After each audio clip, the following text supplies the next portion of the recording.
मान हरपून टाकणारी ही दृश्य आहेत सह्याद्रीच्या कुशीत वसलेल्या निसर्गानं मुक्त हस्ताने उधळण केलेल्या भंडारदऱ्याची। राज्यभरातल्या पर्यटकांसाठी भंडारदरा हॉट टुरिस्ट स्पॉट बनलाय। पावसाळ्यातलं भंडारदऱ्याचं सौंदर्य म्हणजे साक्षात पृथ्वीवर स्वर्ग उतरल्यासारखा वास होतो।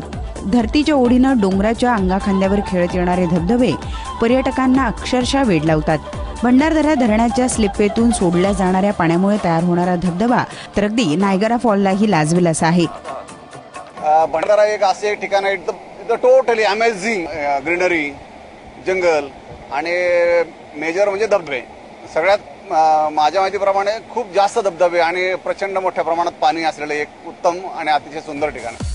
मात्र निसर्गाचं हे सौंदर्य अनुभवताना त्याचं भान राखणंही तितकंच गरजेचं आहे। अतिउत्साहाच्या भरात पर्यटक जीवावर बेतेल असं धाडस करायला जातात।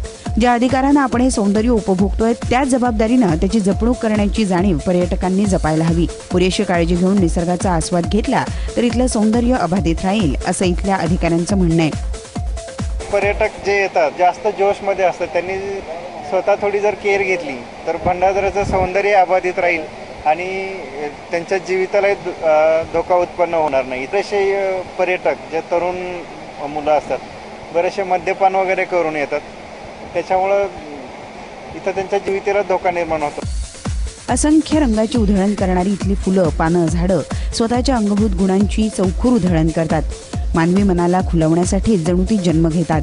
परंतु निसर्गाच्या या अप्रतिम ठेव्याचं जतन करण्याचं भान माणसानं जपल्यास पर्यटन दिनाचं औचित्य साधून निसर्गाची आठवण काढण्याची गरज उरणार नाही। ब्युरो रिपोर्टसह अभिजित सोनावणे, स्टार माझा, भंडारदरा।